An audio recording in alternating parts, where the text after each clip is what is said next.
Good evening, you're watching London Live News at 6 with Alicia Edwards. Coming up tonight, relatives of Chris Carber, who was shot dead by police, call for an urgent decision on criminal charges. As the COVID inquiry begins, the chair made a promise to be fair and thorough. We'll have an update on London's weather in the next 10 minutes. Plus, TV presenter Cherry Healey talks menopause awareness. And celebrity photographer Alison Jackson launches a competition at Chelsea's Saatchi Gallery. All of that on the way before 7 o'clock. But first, relatives of Chris Carber, who was shot dead by police, have called for an urgent decision on criminal charges in the case. He died in Streatham Hill on the 5th of September and was being followed by an unmarked police car with no lights or siren turned on before the shooting. The inner South London Coroner's Court was told today. Chris's family spoke outside the court earlier on, demanding answers to who will be held accountable for his death. Today's hearing was another step in achieving justice for Chris. Tomorrow, the 5th of October, marks exactly 1 month since Chris was shot dead by a police officer while sitting unarmed in a car. Ever since that terrible moment, my family and everyone that knew him are asking one question: why? A month on and we are still very far from getting a proper answer. But there is something else we want to know, which is just as important. Who will be held accountable for his death? I am Chris's cousin, and today we are here as a family because we want answers to both those questions. We need answers. Not just this family, but the whole of London, the whole of the country needs to know how something like this could occur. How can a young man sitting in a car, unarmed, be shot in the head by police in 2022? This should never have happened. It must never happen again. We must never accept this as normal. Someone must be held accountable. The shooting is being investigated as a potential homicide, and the IOPC probe is expected to take 6 to 9 months. Liz Truss has ruled out sacking Penny Mordaunt after the Commons leader put pressure on the Prime Minister to increase benefits in line with inflation. The PM has repeatedly refused to guarantee that benefits will increase in line with September's inflation figures. Well, on the subject of benefits, we have not yet made that decision. And of course, there will be discussions about the way forward on commitments like benefits, on how we deal with future budgets. But I'm very clear that going into this winter, we do need to help the most vulnerable. In addition to the energy price guarantee, we've also made sure the most vulnerable households have an extra £1,200. And this government will always help people get on in life whilst making sure the most vulnerable are protected. Well, Liz Truss was also asked if being Prime Minister is harder than she thought it would be. I came in with very clear expectations that this was a tough time for our country, but I'm prepared to do what it takes to get us through these difficult times, to get us through this difficult winter, and to come out stronger as a country. Thank you. There we are, Prime Minister Liz Truss there. The COVID-19 public inquiry opened with its chairwoman saying bereaved families and those who suffered will be at the heart of it, as she promised to be fair and thorough. Former Court of Appeal Judge Baroness Heather Hallett said she planned to investigate how prepared the UK was for a pandemic, the government's response and its impact. I am acutely conscious that different parts of the United Kingdom, different communities and different groups of people suffered in different ways. And the inquiry team and I will ensure that we listen to them and learn from them. Throughout the inquiry, we shall have the impact on them at the forefront of our minds. The Mayor has said that £75 billion of private sector investment is needed to get the capital to net zero by its target of 2030. Sadiq Khan said London needs to go much further, much faster to reach its carbon neutral goal. He had added that the capital's economy was hit in July during the heatwave, with footfall falling to 76% of June's figures. Ex-Formula One boss Bernie Ecclestone is facing trial in October next year, accused of failing to declare more than £400 million in a trust in Singapore to the government. The 91-year-old appeared at Southwark Crown Court, charged with a single count of fraud by false representation between July in 2013 and October 2016. The prosecutor said the trial is expected to last up to 6 weeks, potentially sitting half days because of the defendant's fitness to participate, while the judge said he might not be required to be present throughout. On to sport now, and Tottenham Hotspur head coach Antonio Conte believes tonight's Champions League match gives his team a chance to quickly get over their first league defeat of the season. They lost in the North London derby at Arsenal, and tonight are on the road again as they take on Eintracht Frankfurt. Second-placed Spurs are on level on points with the German side in third place, and will be hoping to get back to winning ways to maintain pressure on group leaders Sporting Lisbon. Here's what Conte had to say before the game. This is important because and after a loss, you want to play quickly another game, and we have this possibility tomorrow. We know very well the game will be really tough because we are playing against Eintracht Frankfurt. They won Europa League last season.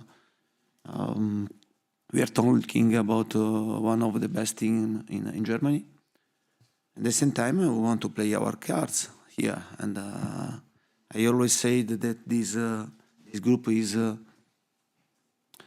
there is a great balance, and tomorrow it will be an important game for us and also for them. Not decisive, but an important game.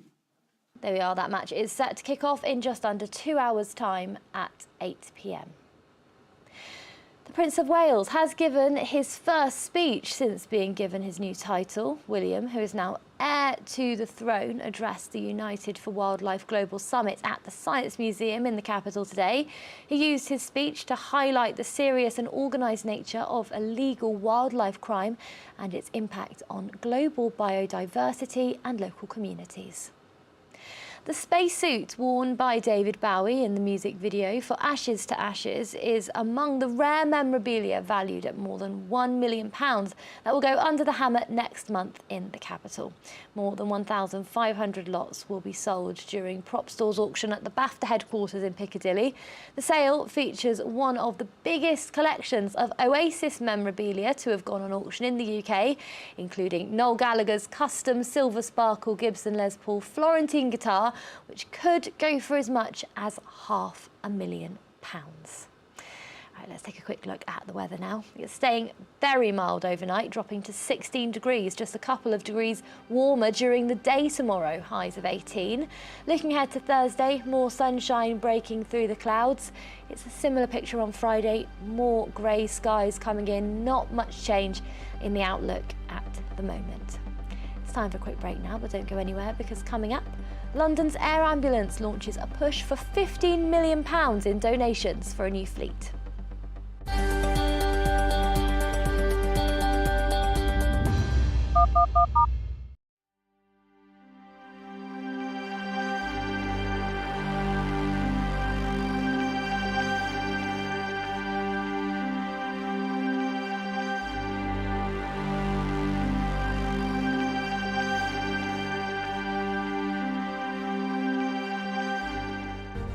From breaking news to headline events, the latest trends and places to be. You can now keep up to date on daily life in London across London Live's social platforms. Start the day with an update on the travel and weather, and know what's on around the city and what's being seen by others.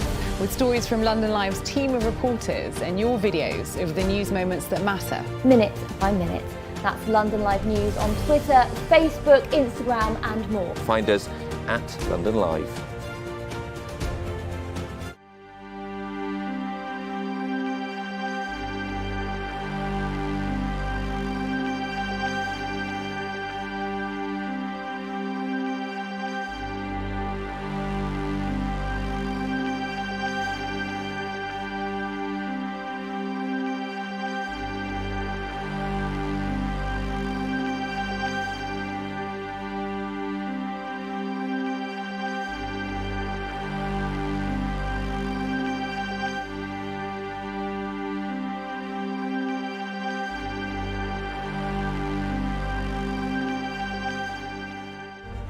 From breaking news to headline events, the latest trends and places to be. You can now keep up to date on daily life in London across London Live's social platforms. Start the day with an update on the travel and weather, and know what's on around the city and what's being seen by others.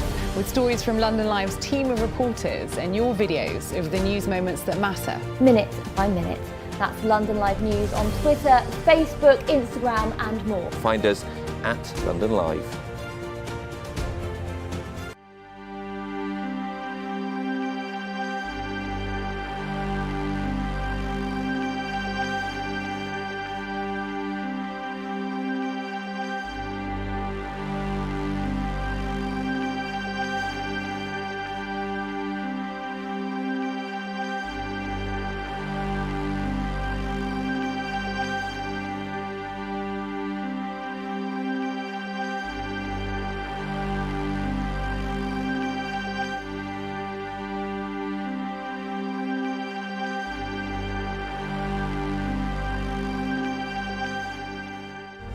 From breaking news to headline events, the latest trends and places to be. You can now keep up to date on daily life in London across London Live's social platforms. Start the day with an update on the travel and weather, and know what's on around the city and what's being seen by others. With stories from London Live's team of reporters and your videos of the news moments that matter. Minute by minute. That's London Live News on Twitter, Facebook, Instagram and more. Find us at London Live.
Hello there, welcome back. Time now for a look at some other stories affecting Londoners.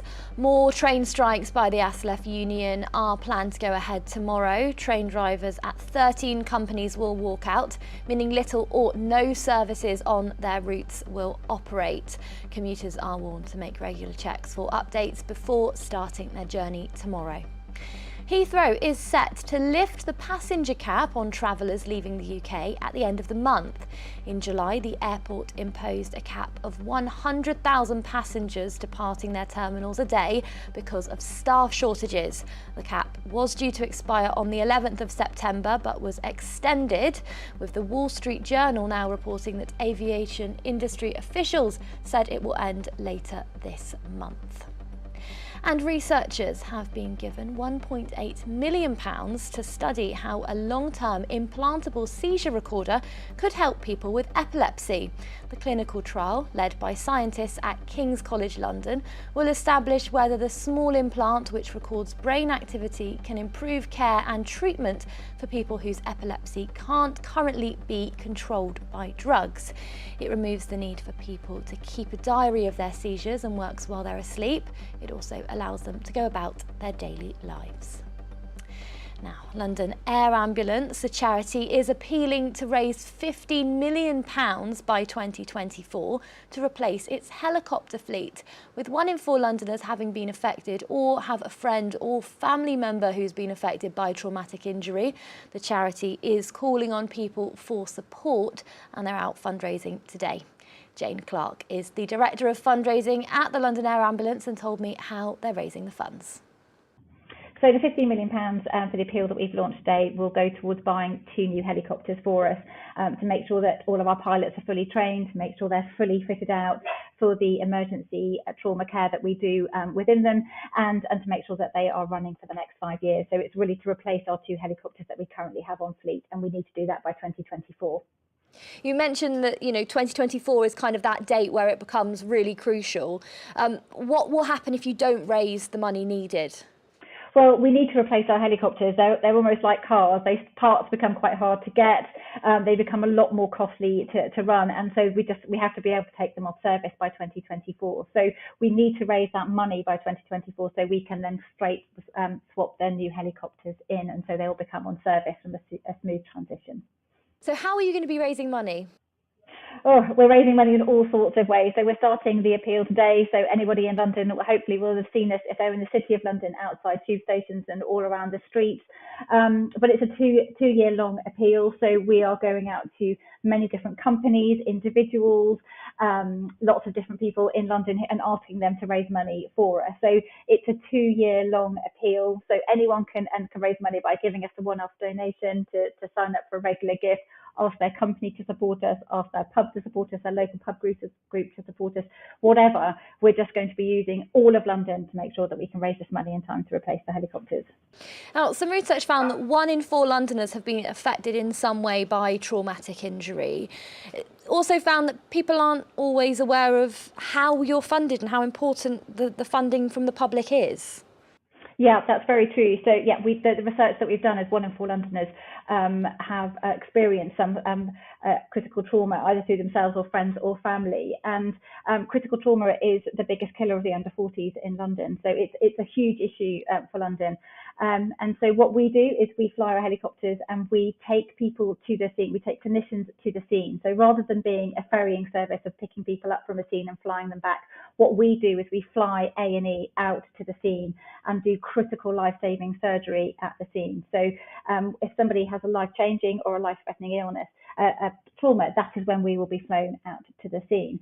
And many people believe that we're part of the NHS or believe that we're government funded, but we're not. 89% of the money that we use to run the service comes from public donations. So it comes from Londoners supporting us in a charitable way is how we're funded. So it's very important that we continue to keep fundraising for the long term, but also to replace these 2 new helicopters as well.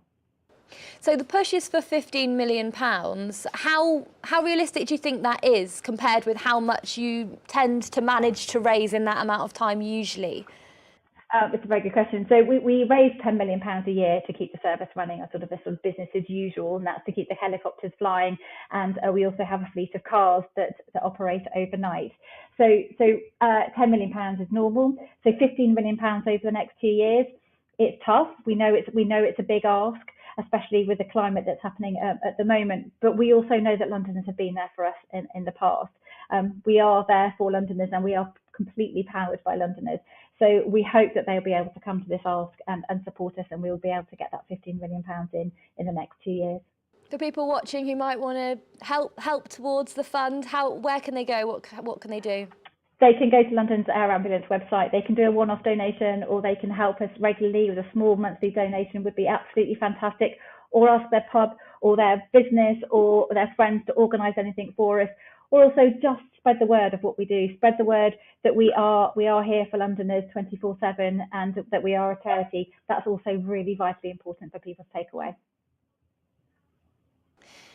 There we are, Jane there with more on how you can donate. Now, this month marks Menopause Month. Research conducted by Holland and Barrett has found that 2/3 of women still suffer in silence because of the fear that they'll be judged. TV presenter Cherry Healey, who was diagnosed as perimenopausal, spoke to us about her experience and taking to social media following her diagnosis, aiming to get women talking. She spoke to Hebe. Well, firstly, happy World Menopause Month. It's the perfect time to be having this conversation. And I think for a long time, women have suffered in silence. I mean, women are covert about their health and have been for a long time because they've been, when you do say something, it's met with judgment, or we're worried about how people will receive it. So we've classically, historically, always kept things to ourselves because we haven't wanted to share them. But that conversation is changing. I feel like in the last 2 years, it's erupted. We've had some amazing high profile people and campaigners talking about menopause, about miscarriage, about endometriosis, about things that we've never really spoken about. And this month, it's all about menopause. So I'm perimenopausal at the moment.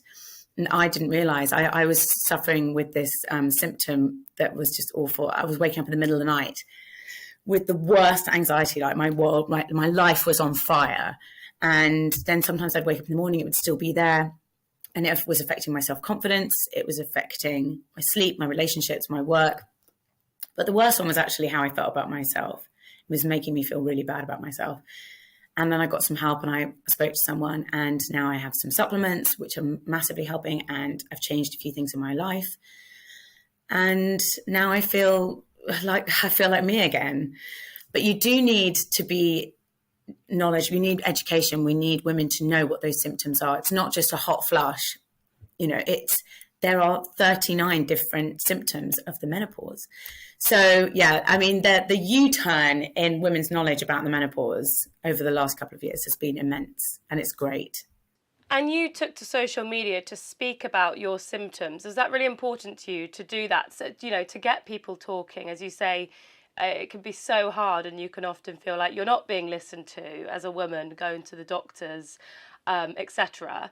Was that really important for you to kind of just start talking about it, and on such a big platform as well?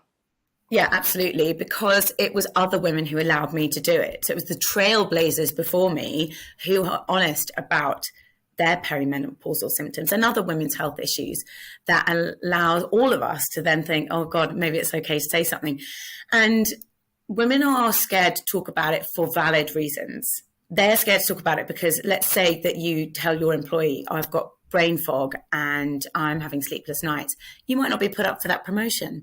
Maybe they'll think, oh, she's kind of, she's over the hill a bit. And that's because those are the messages that we've picked up from society. That societal thing of like grumpy old woman. Well, now that I've got this list of symptoms in front of me, irritability, sleeplessness, mood swings, brain fog. I think these women were not grumpy old women. These women were going through perimenopause and they needed supplements. They needed someone to listen to them.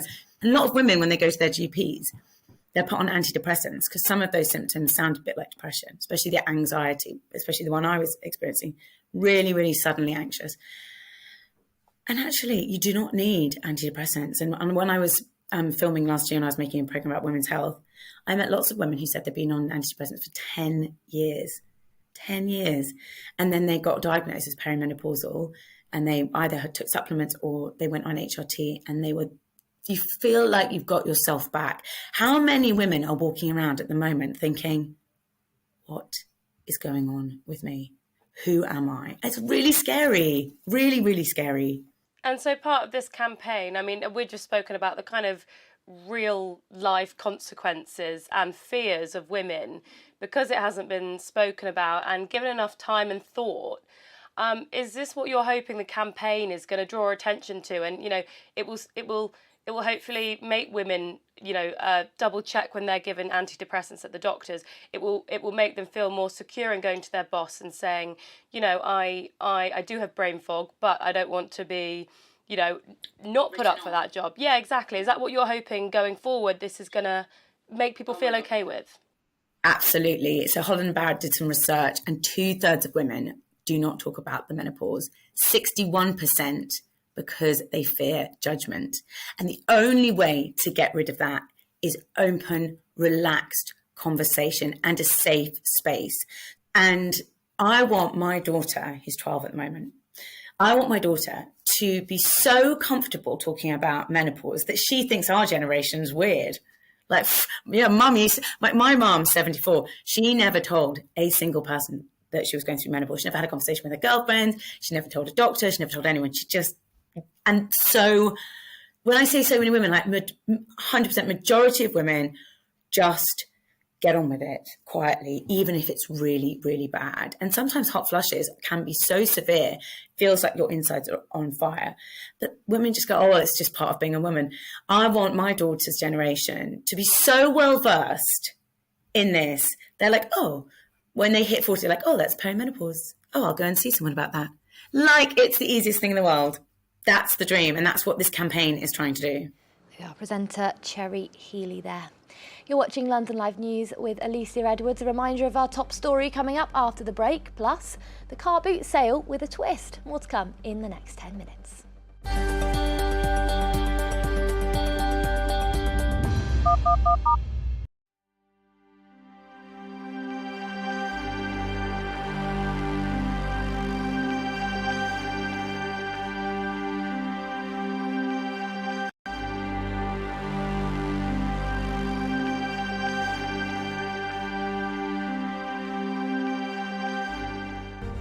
From breaking news to headline events, the latest trends and places to be. You can now keep up to date on daily life in London across London Live's social platforms. Start the day with an update on the travel and weather, and know what's on around the city and what's being seen by others. With stories from London Live's team of reporters and your videos of the news moments that matter. Minute by minute. That's London Live News on Twitter, Facebook, Instagram and more. Find us at London Live.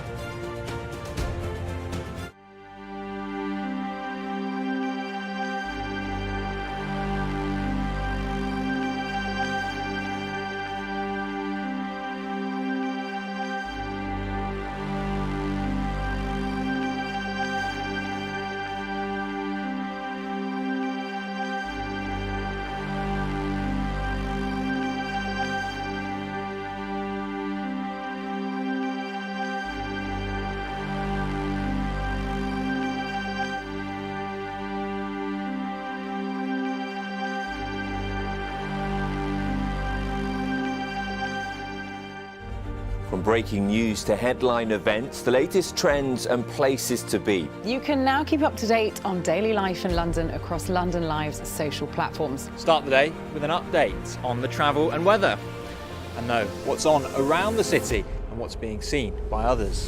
With stories from London Live's team of reporters and your videos of the news moments that matter. Minute by minute. That's London Live News on Twitter, Facebook, Instagram and more. Find us at London Live.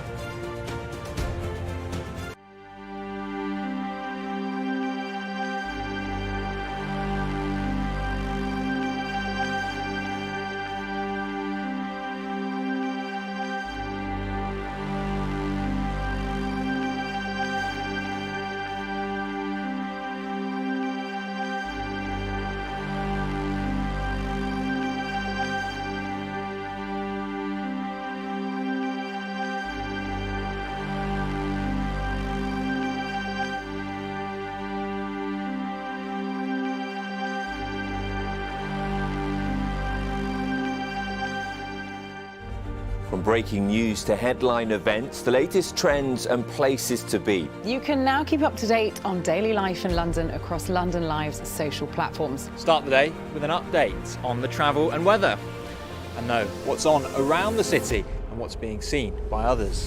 With stories from London Live's team of reporters and your videos of the news moments that matter. Minute by minute. That's London Live News on Twitter, Facebook, Instagram and more. Find us at London Live.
Hello there, welcome back. You're watching London Live News at 6. A reminder of our main story this evening. Relatives of Chris Carber, who was shot dead by police, have called for an urgent decision on criminal charges in the case. He died in Streatham Hill on the 5th of September and was being followed by an unmarked police car with no lights or sirens turned on before the shooting, the inner South London Coroner's Court was told today. Chris's family spoke outside the court earlier on, demanding answers to who will be held accountable for his death.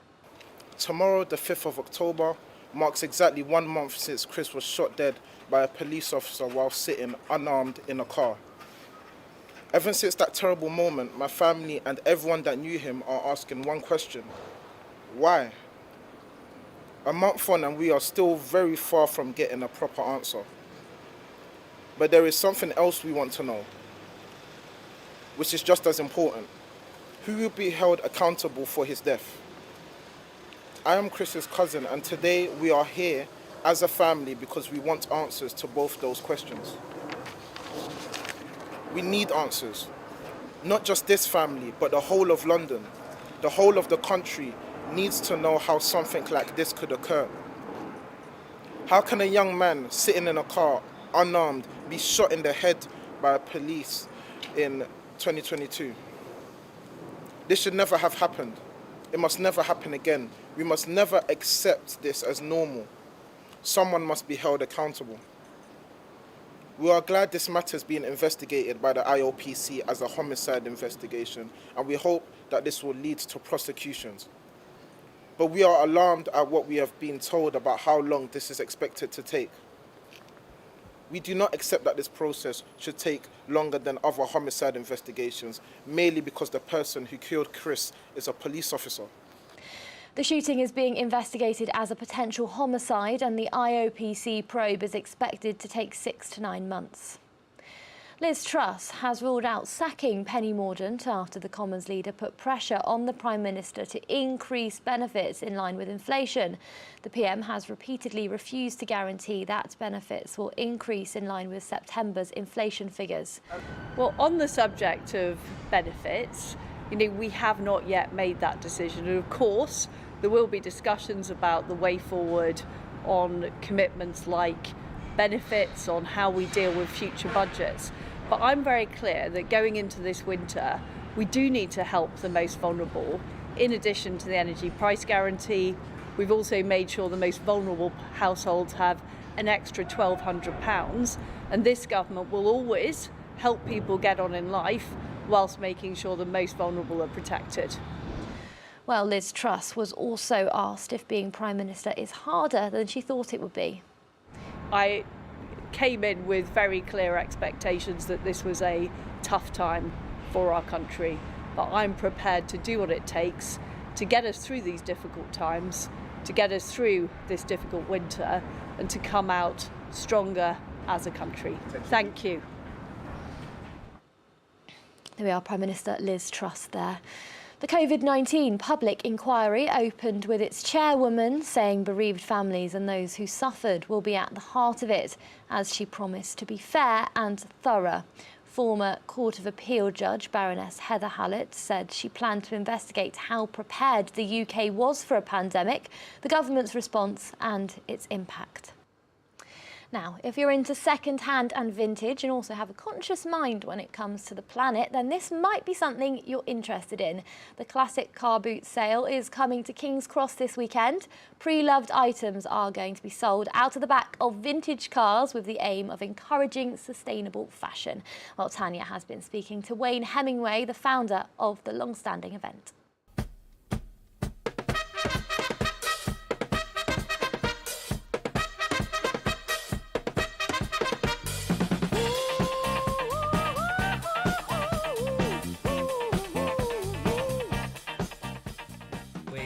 The idea to take the joy of a car boot sale, but to zoop it up a little bit, to pimp it up somewhat. So all the cars are classic vehicles, so they're all beautiful, they're all beautifully designed, they're selected, they come from all around the country. It's cars, it's vans, it's motorbikes, scooters, push bikes, anything that is vintage, so classic, which really means probably from early 80s backwards, and going all the way back to the 1920s. So in terms of visual eye candy, that in itself is a show. Is something that is beautiful to see, and thousands of people come with cameras just to take pictures of that.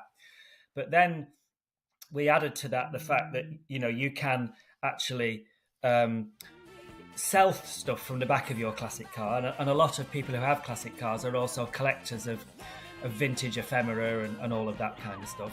Or if you're an upcycler, if you want to sell vintage clothing or good quality second-hand designer clothing, or or anything to do with like the Depoppers of this world, all of that, we'll pair you. It's like a dating agency. We'll pair you with a classic car owner, and you sell from the back of their car. And so it's in that way, it's very inclusive. You don't have to own a car. You just have to have some nice stuff that you want to sell. And this is all in Granary Square in King's Cross, which is one of the best places you can be, not just in London. Yeah, not just in London, but in the world right now. Beautiful urban design, great buildings. People, I think, now are a lot more conscious about what they consume. There's a lot more information out there now about, the state of the environment and of the climate. Have you seen a change in the way that people, interact with car boot sales and the way that people buy? Have you seen an increased interest in buying secondhand and consuming more consciously? Yeah, so when we started selling secondhand, myself and my wife started selling secondhand in 1981 or 1980 on Camden Market, pre to forming Red or Dead and everything that we did. It was then a tiny amount of people who bought secondhand clothes. It was classed as a very unusual, if not a weird thing to do, and there was a bit of a stigma against it at the time. I'd always worn secondhand since I've been about 13 or 14, so and I knew how to adapt things and how to make vintage. It wasn't called vintage back then; it was only called secondhand, and how to make it work as a fashion statement. But now it's mainstream. That the charity retail is going up on a fantastic trajectory. While general retail is either plateaued or going down, charity retail is going up 7% a month. You'll see that secondhand and vintage is popping up on our high streets all over the place. Now it is mainstream, and we've seen that in the numbers that attend the event. The queues that'll be there, the tickets that we sell in advance, the thousands, and you're talking about there'll be 20,000 people at this event. This is major, and people are doing it, and mostly people. Yes, there's thrift involved in this, and obviously we're going through a cost of living crisis, so the thrift is very important. But a lot of people, and fashion's very important, of course. The history of fashion for a lot of people is really, really important, and mixing all of those looks from the eras and all of the fabrics and the prints, it is a great way of showing your taste and getting all that across. But increasingly people are thinking about the environment. They're thinking about sustainability, the circular economy, and keeping things going and not just making new. When I used to go to the local car boot sale with my mum, and it was in the field round the corner, and we'd often be under an umbrella and be just looking at sort of trinkets that people didn't want anymore. But this sounds like it's on another level. And so what would your advice be to, if someone wants to come down there, it sounds like it could be quite overwhelming. 20,000 people, loads of cars, loads of choice. Would you say get there early? Should you go there with a shopping list of what you're looking for, or should you just be inspired by what you see? Like, how would you approach this? I would go with no preconceptions. I think it's good to get there early, because it can get very, very busy in the afternoon. I think the main thing is to come and enjoy the atmosphere and sit and have a drink and a bite to eat, and just watch London at its most colourful, because that's what it is. It's London at its... I genuinely believe there is not another event that is so colourful and so full of people from all backgrounds. The thousands of dogs there, the kids running around. It's a festival in central London, where you can spend as little or as much as you like, and it's easy on the pocket, but amazing on the eyes.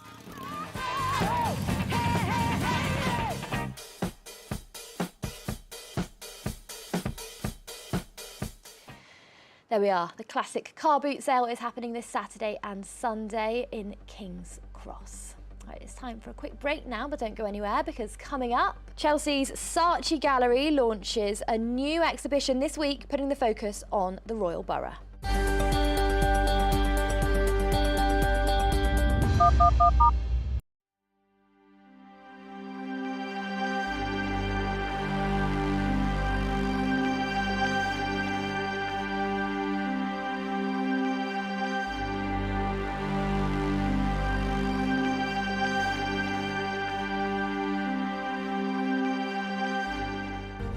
From breaking news to headline events, the latest trends and places to be. You can now keep up to date on daily life in London across London Live's social platforms. Start the day with an update on the travel and weather, and know what's on around the city and what's being seen by others.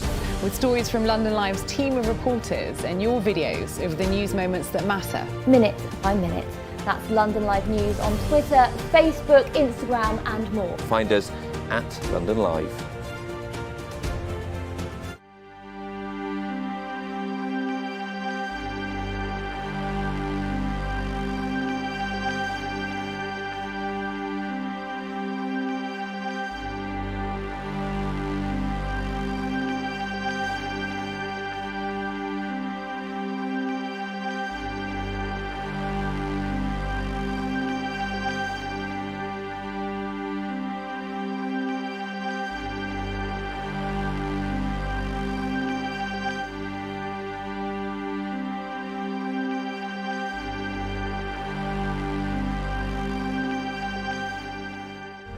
From breaking news to headline events, the latest trends and places to be. You can now keep up to date on daily life in London across London Live's social platforms. Start the day with an update on the travel and weather, and know what's on around the city and what's being seen by others.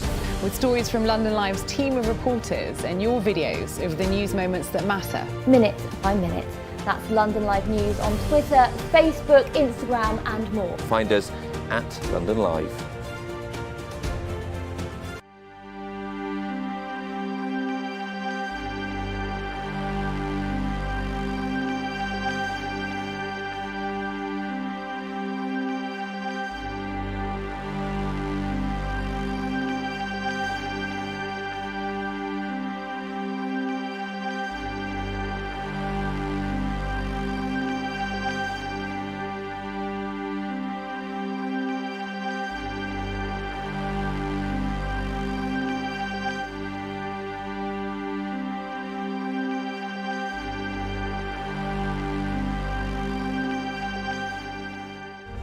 From breaking news to headline events, the latest trends and places to be. You can now keep up to date on daily life in London across London Live's social platforms. Start the day with an update on the travel and weather, and know what's on around the city and what's being seen by others.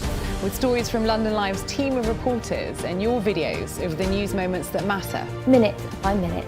That's London Live News on Twitter, Facebook, Instagram and more. Find us at London Live.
there, welcome back. You're watching London Live News at 6.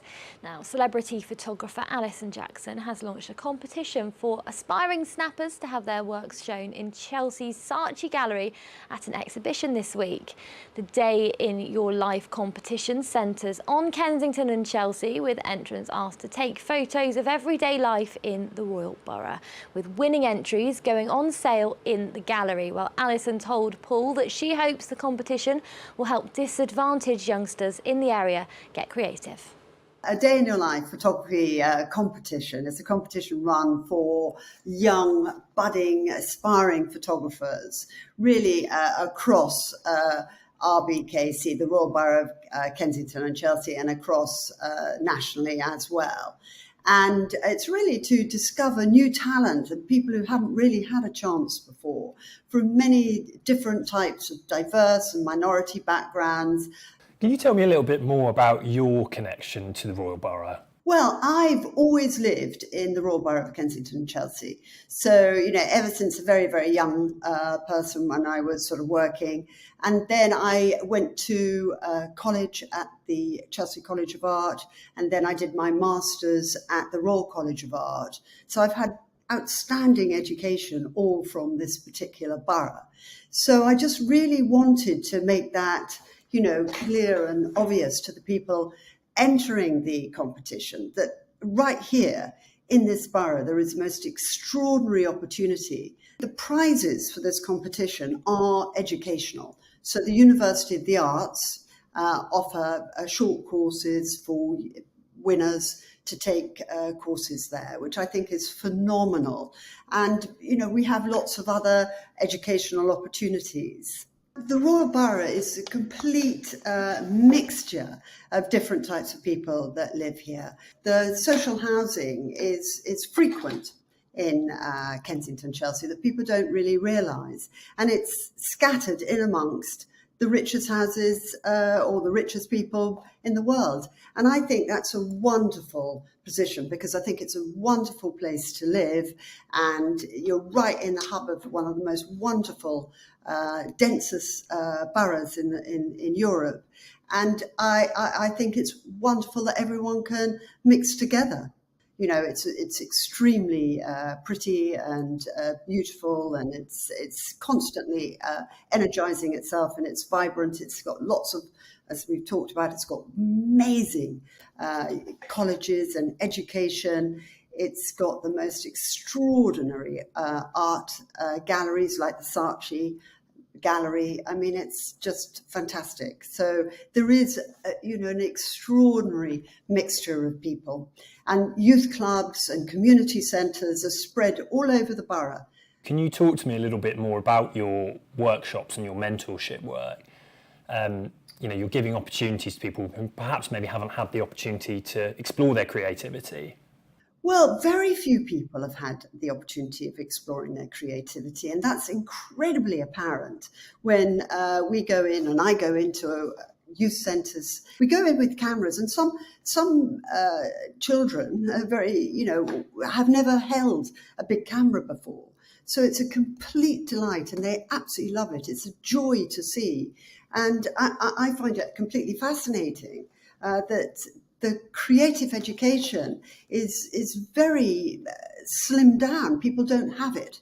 So to give this kind of creative industries opportunity to young people is just an absolute sight. It's just completely overwhelming to see.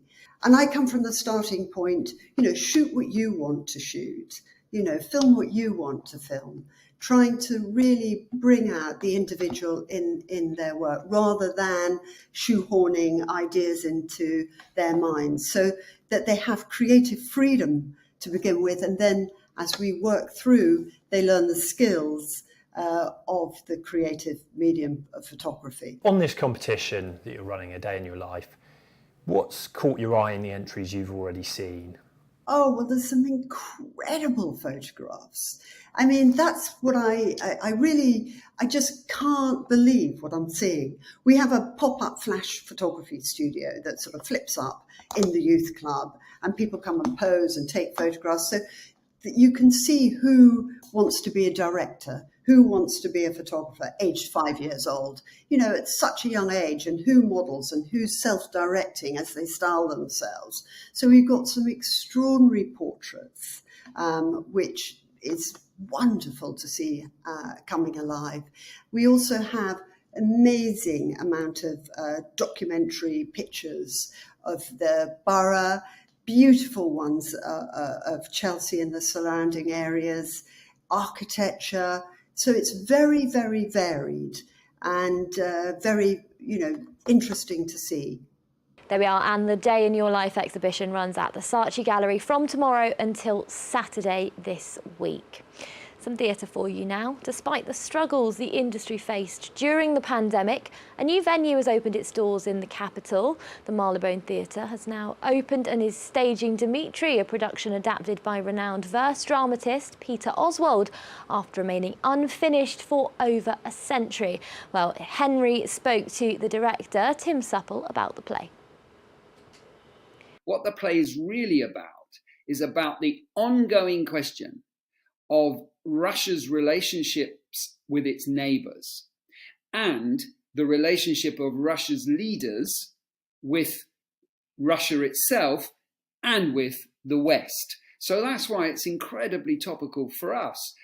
Why Schiller was writing it was for the same reasons as we might be interested in it, because Schiller, like us, have a love of Russia and a fear of Russia. This is not a new question. What is happening now in Ukraine is tragic and intense. But I grew up in the 80s, where the relationship with Russia, which of course then was the Soviet Union, was fraught. We used to think that nuclear war would happen any day. That